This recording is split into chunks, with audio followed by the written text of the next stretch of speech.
వాస్తవానికి ప్రజాస్వామ్యం యొక్క ప్రధాన బలం ఏంటి అంటే భిన్న వాదనలను స్వాగతించాలి. ఏ అంశం మీదైనా విస్తృత చర్చ జరిగే విధంగా చూసుకోవాలి. నా ఆలోచనతో మీరు విభేదించవచ్చు, మీ ఆలోచనతో నేను విభేదించవచ్చు.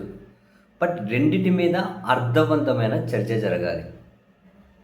కానీ అదేంటో ప్రస్తుత పాలకపక్షాలు భిన్న వాదనలను అణచివేయడం, అసలు విస్తృత చర్చకి ఆస్కారమే లేకుండా మేము ఒక నిర్ణయం తీసుకున్నాం, దానికే కట్టుబడి ఉండాలి, లేకపోతే వ్యవస్థను మీ మీదకి ప్రయోగిస్తామని చెప్పి ఏ స్థాయి వరకైనా వెళ్ళడం, ఇదంతా కనుక డెమోక్రసీకి అసలు డేంజరస్ సంకేతాలు. ఏమంటే డెమోక్రసీ నాశనం అవుతుంది అనడానికి. కానీ కొందరు అటువంటి వాటికి మద్దతు ఇస్తూ ఉంటారు గుడ్డిగా. ఇప్పుడు ఆ అమరావతి అంశాన్ని తీసుకోండి. ఇప్పుడు 2వ విడత భూములు సేకరించాలి అని నిర్ణయం. ఏమంటే ఆ నిర్ణయం కరెక్టా? ఎట్లా కరెక్ట్ అవుతుంది? ఫస్ట్ భూములు సేకరించడాన్ని అలాంటి వాళ్ళు చాలామంది వ్యతిరేకిస్తూ ఉన్నారు.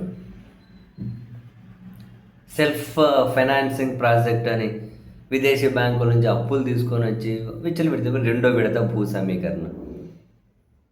2వ విడత భూ సమీకరణ చేయకపోతే మొదట వచ్చిన 50,000 ఎకరాల పైనతో కేవలం ఒక మున్సిపాలిటీ అవుతుంది అని ఇప్పుడు చెబుతున్నారు.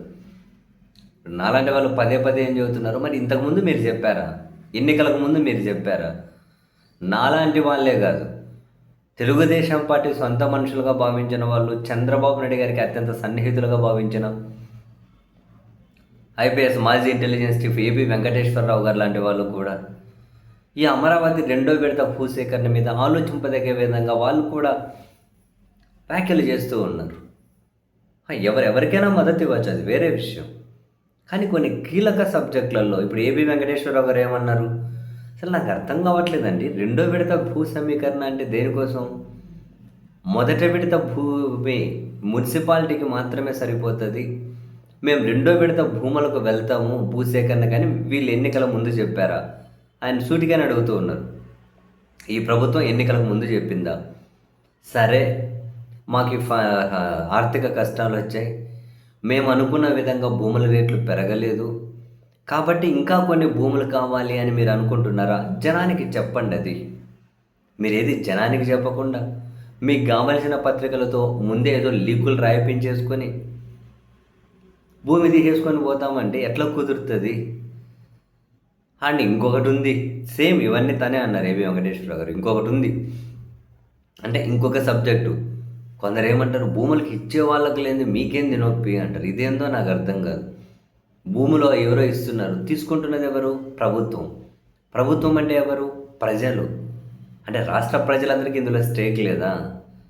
రాష్ట్ర ప్రజలందరికీ ఇందులో స్టేక్ లేదా? ఎవరో ఇస్తున్నారు, తీసేసుకుంటాం అనడం ఏంటి? నాకు అర్థం కాదు. సెల్ఫ్ ఫైనాన్సింగ్ ప్రాజెక్ట్ అన్నారు, ఇప్పుడు ఇది చూస్తే సెల్ఫ్ ఫైనాన్సింగ్ ప్రాజెక్ట్ లాగా ఉందా?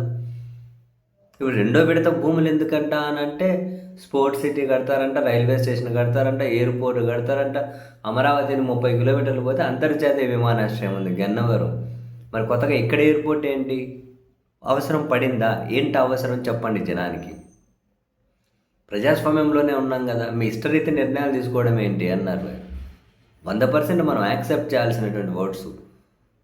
ఇలాంటి అభిప్రాయాలు కావాలి, ఒక అర్థవంతమైన చర్చ జరగాలి. అదే కదా ప్రజాస్వామ్యం అంటే. ఆయన క్లియర్గా అన్నారు ఏబీ వెంకటేశ్వరరావు గారు, ఇదేం చంద్రబాబు నాయుడు గారి ఇంటి వ్యవహారమా, నారాయణ గారి ఇంటి వ్యవహారమా? మీరు ప్రభుత్వాన్ని ఇన్వాల్వ్ చేయకుండా మీరు అగ్రిమెంట్లు చేసుకోండి. చంద్రబాబు గారు అక్కడ భూములు ఇచ్చేవాళ్ళు, నారాయణ గారు అక్కడ భూములు ఇచ్చేవాళ్ళు, అప్పుడు ప్రజలకు మాకు సంబంధం, మేము ఎంటర్ అవ్వం. మీరు చేసుకోండి. మరి మీరు ఒక ప్రభుత్వాన్ని ఇన్వాల్వ్ చేసి ప్రభుత్వం తరపున అన్నీ చేసుకుంటూ మరి ప్రజలకి ఏం సంబంధం అంటే ఇదేంది అంటున్నారు. ఇంతకుముందు నవనగరాలు అన్నారు, అందులో స్పోర్ట్స్కి అని చెప్పి స్పోర్ట్స్ సిటీకి అని చెప్పి భూమి కేటాయించారు. ఇప్పుడు మళ్ళీ ఇంకో 22,000 ఎకరాలు కావాలి, స్పోర్ట్స్ సిటీ కడతామంటూ ఉన్నారు. వీళ్ళు చెప్పడానికి వీళ్ళ చేతులకి ఏమన్నా సంబంధం ఉందా? అసలు ప్రజాస్వామ్యం అంటే ఇదా?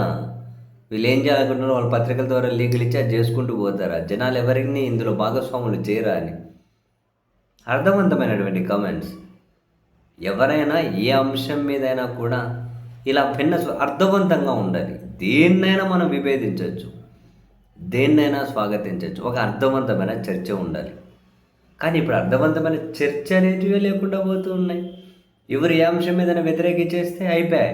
వాళ్ళని తిట్టుకుంటూ పోవడం, వాళ్ళని టార్గెట్ చేసుకుంటూ పోవడం ఏంటండి? ప్రజాస్వామ్యం నాశనం అయిపోక ఏం జరుగుతుంది ఇంకా?